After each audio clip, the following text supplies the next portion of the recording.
Alright, so before you click away, please just listen to what I have to say. Please just listen. I wasn't going to make a video on fair value gaps / imbalances because I didn't think it was necessary. But not only have I been seeing so many videos talking about this is the only fair value gap video you need, this is the only type of fair value gap you must know in order to be profitable, this and that crap. I've also had a lot of people requesting it either way. So in this video, I will be giving you literally everything you must know when it comes to fair value gaps / imbalances. All right, these are the only things you need to know. The information that I think is only necessary to know. If you guys want to, dive more deeper into these things, then you can look up other videos if you want, but this is essentially really all you need to become profitable trading with fair value gaps. All right, I'm not going to complicate it for you guys. I'm going to try to keep it as simple as possible because that's what trading should be. All right, it should be simple.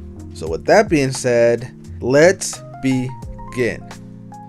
All right, so let's talk about fair value gaps. By the way, people also know this is just a regular imbalance, just a simple imbalance. All right, a fair value gap is a gap that happens when the price moves quickly in one direction, creating a vacuum or gap in trading.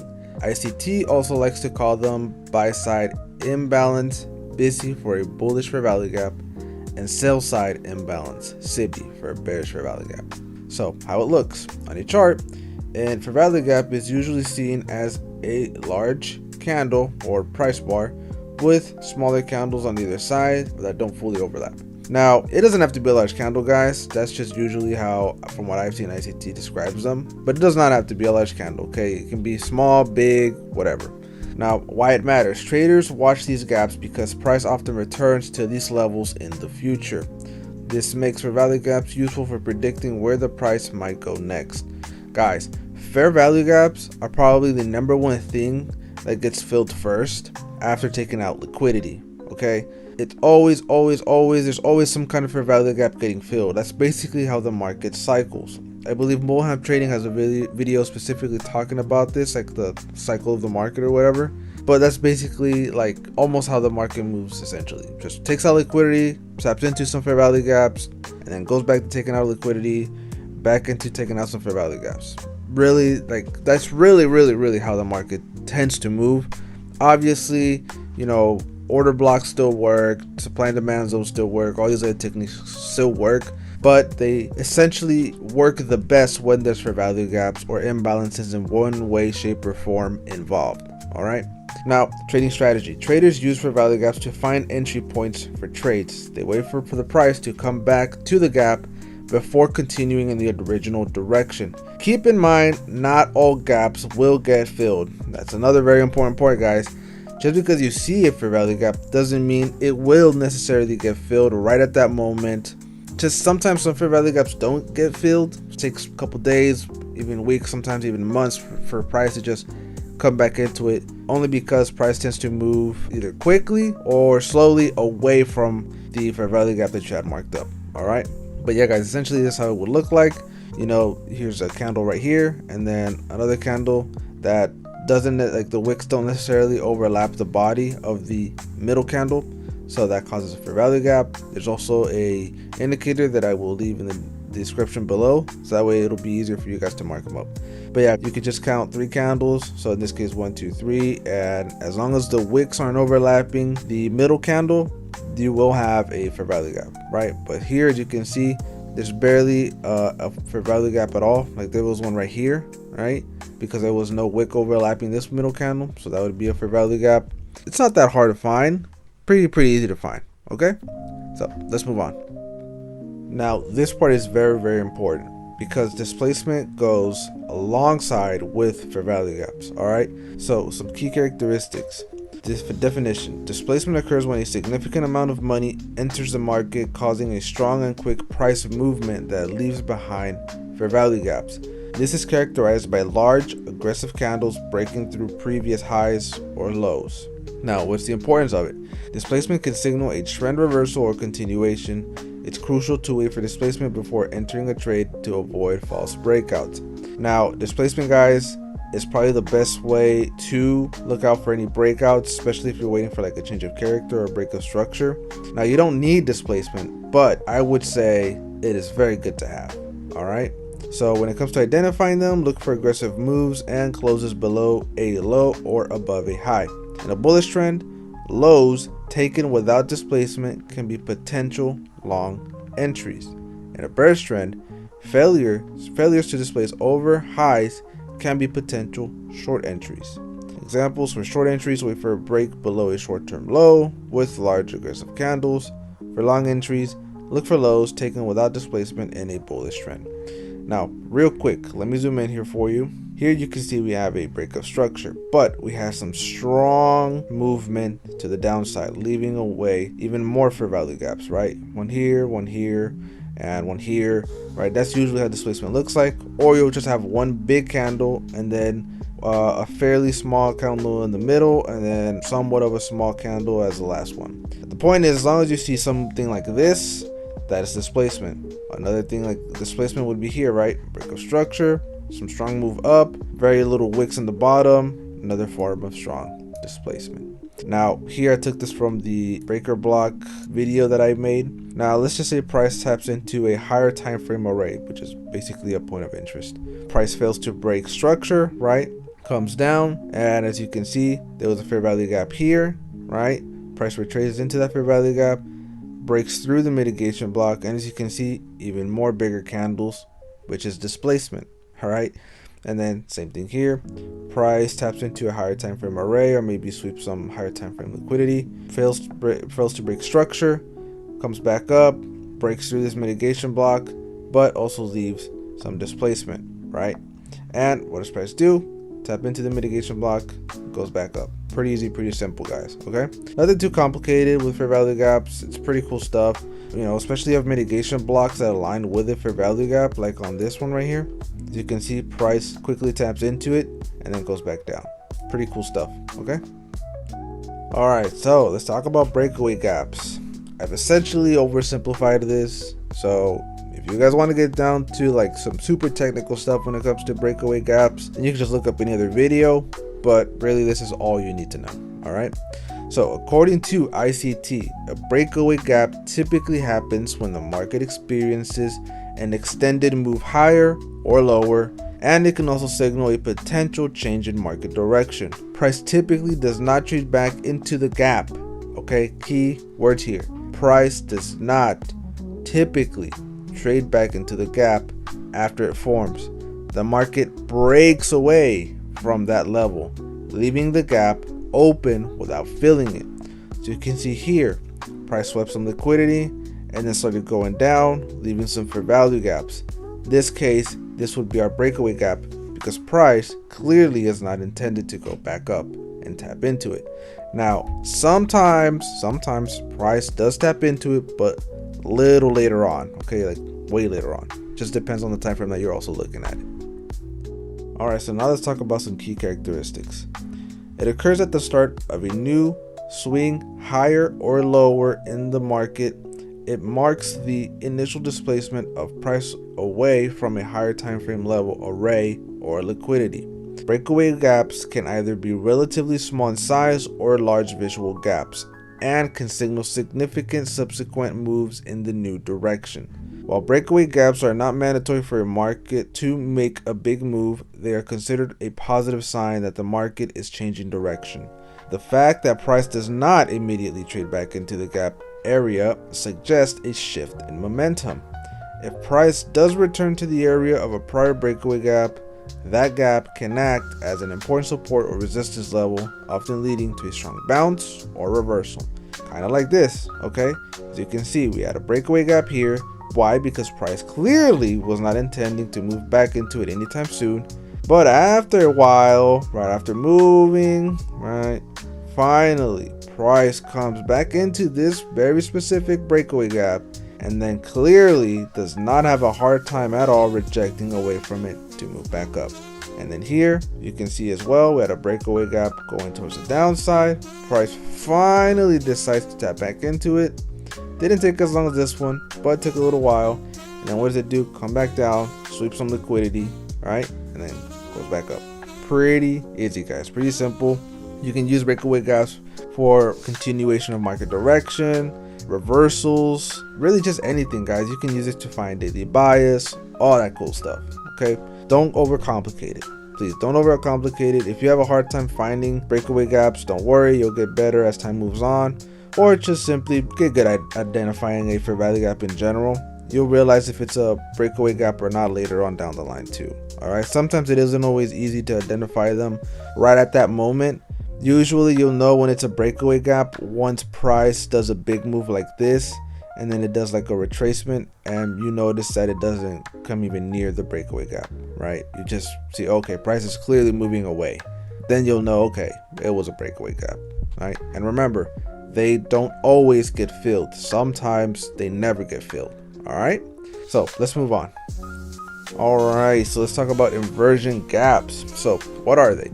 An inverted fair value gap, or IFVG, also known as an inversion fair value gap, is a concept in ICT trading that occurs when a regular fair value gap fails to hold the price and it's violated in the opposite direction.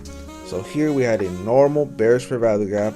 What did price do? Break through it, inverted it, turning it into a bullish fair value gap. Now, you have to be very careful with these guys because they can appear at any moment, but you also have to pair them with a few other things so that way it can be even stronger or more validated. Okay, so let's move on.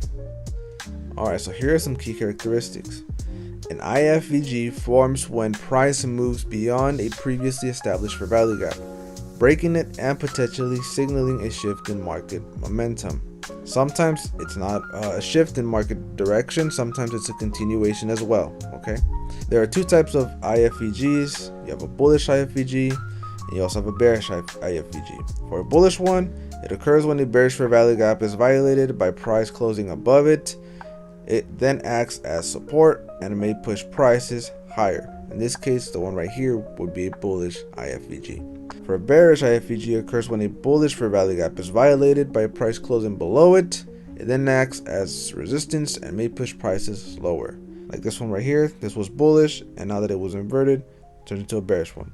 IFVGs are often seen as the initial signal of a potential trend reversal or significant shift in price direction. Sometimes, guys, with an inverted fair value gap, you don't always need to wait for a change in character or a confirmation of change in character. Sometimes IFVGs are really good for that. Okay, they are particularly useful when formed in premium or discount zones or after a failed market structure shift. Here you can see, guys, price reacted to this fair value gap, didn't break structure up here. Turns out it was in a premium area. So what do? We shorted from the premium once we found an inverted fair value gap. Traders typically look for confirmation of IFVGs by examining candle structure and lower time frame fair value gaps to determine if the new trend is likely to continue. You don't need to go on a lower time frame and find more fair value gaps. The time frame you're on works fine. Sometimes people do go down to a lower time frame to find more fair value gaps just to see if those end up getting inverted before the one that you found on the higher time frame. Okay, but real quick, let's just analyze these examples. So here, what do we have? A higher time frame order block. Price comes down, and before we get a change of character, what does price do? Inverts this fair value gap. You could have entered off of the candle, right? The candle right here that inverts it, the first candle that inverts it, and then stop loss under this low, targeting that area of liquidity, right? And it doesn't have to be a higher time frame order block, it can be any order block. Okay, any point of interest you want. And again, same thing here. We're in the area of premium, taps into this normal fair value gap, comes down, inverts it. Now here's the thing, guys, you could either enter off of the candle that finally closes below the fair value gap that it's inverting, or you can wait for price to retrace into it and then short once you see price rejects off of the inverted fair value gap by either not closing above it or by simply having another candle close away from it. All right, it's that simple, guys. Don't need to complicate it at all. All right, so let's talk about balanced price range, BPR. So balanced price ranges in the context of ICT concepts are areas on a price chart where two opposite fair value gaps overlap. This concept is based on the idea that the market seeks to balance buy-side and sell-side liquidity within these ranges. It's real simple, y'all. Basically, you have two very obvious bullish and bearish fair value gaps. All right, as you can see here, we had a fair value gap here, and then we also had another fair value gap here. If you want to know more about balanced price ranges, I will find a video for you guys that you guys can look at it and dive a little deeper into it. It might be worth looking into it, but I think this is really all you need though. All right, so let's move on. All right, so here are some key characteristics. Sensitivity to price. BPRs are crucial because they are sensitive areas where price often reacts strongly. This is due to their nature as overlapping zones of interest for smart money traders. Potential reversal or continuation. When price approaches a BPR, it often results in a strong move, either continuing the current trend or reversing it. Reliability. BPRs are considered reliable trading concepts, especially when used in discount areas for bullish setups and premium areas for bearish setups. Scalping and day trading. BPRs can be utilized across different time frames, including lower time frames like the 1 minute, 3 minute, or 5 minute, making them suitable for scalping, day trading, and swing trading. Now, the reason why I specifically included scalping in very small time frames is because BPRs are actually really good for scalping on even like seconds time frames. Okay, they're really good to have. Obviously, you can use any concept, including BPRs, on any time frame. I'm just saying specifically for scalping, they're really good. Now, comparison with fair value gap. While a fair value gap is a single gap formed by 3 candles, a BPR involves 2 overlapping fair value gaps. Both are used for executing trades, but serve different strategic purposes within ICT methodology. Trading applications. Bullish BPR, identified on the buy side and used to initiate buy trades. Traders look for bullish market structure and a bullish PD array, or point of interest, waiting for price to test this area for potential upward moves. Kind of like this, right? You have a higher time frame array, price taps into it. You have a very nice BPR here, price taps into the BPR, you enter off of the rejection, target liquidity.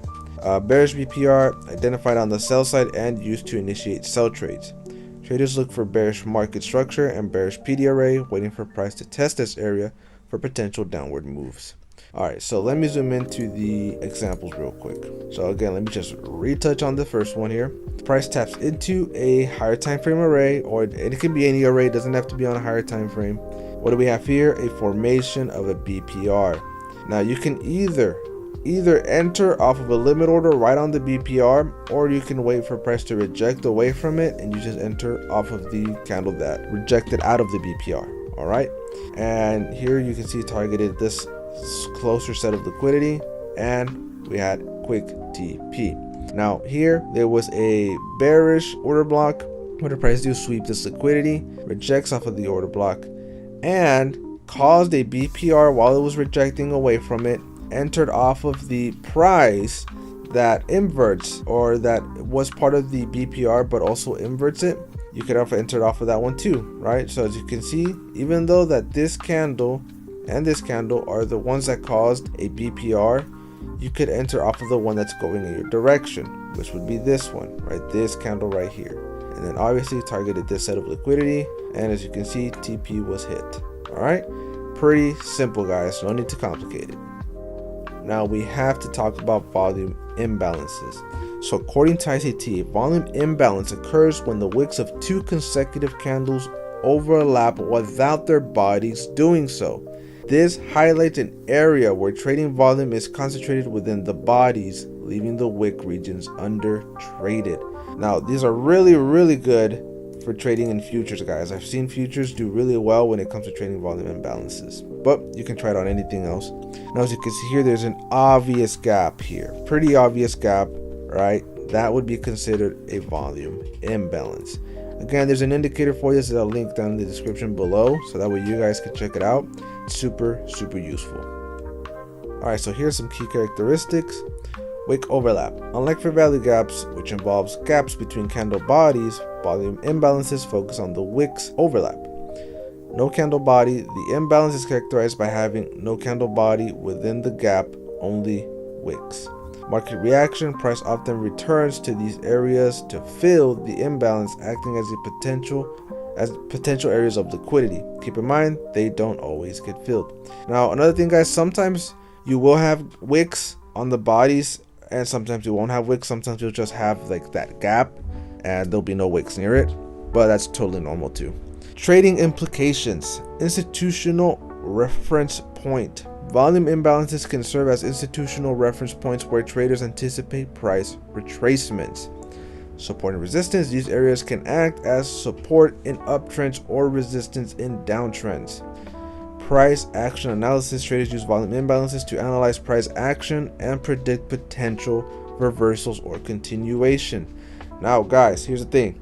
Sometimes these imbalances don't get respected very well. Like, price will tap into it and it'll basically like close slightly over it but then shoot back down. Okay, I just found these really good examples to convey the overall message, so just keep that in mind. Okay, these are very cherry-picked examples. Now here you can see that price tapped into some kind of array, rejects off of it, maybe causes a slight change of character. What do we have here? An imbalance. Price taps into that imbalance, goes down and takes out some liquidity. Here you can see a volume imbalance paired with some fair value gaps, right? You add volume imbalance plus fair value gaps, and as you can see, price clearly sort of kind of like almost inverts it, but respects the fair value gap underneath it. So if you were to pair volume imbalances with fair value gaps, you also have a really good strategy there. And you enter off of the price that rejects off of these imbalances and then target some liquidity here. And obviously, as you can see, price had first reacted to this order block, but we had great confirmation off of these rejections from the imbalances. All right, pretty neat, pretty simple. All right, so thank you for waiting all the way to the end of this video. I highly appreciate it. Please leave a thumbs up, subscribe, join the Discord, ask your questions in the comments down below, or just leave me some feedback. It's all greatly appreciated. And before I go, I just have a quick verse for you guys from Proverbs 11:1. A false balance is abomination to the Lord, but a just weight is his delight. Guys, ladies, and anything that you do, please do it with honesty, because you never know who's watching, and you never know the difference that it'll make in your life and in someone else's life. So with that being said, guys, I will talk to you guys soon. Take it easy, keep trading, and I will see you guys in the next one. Peace.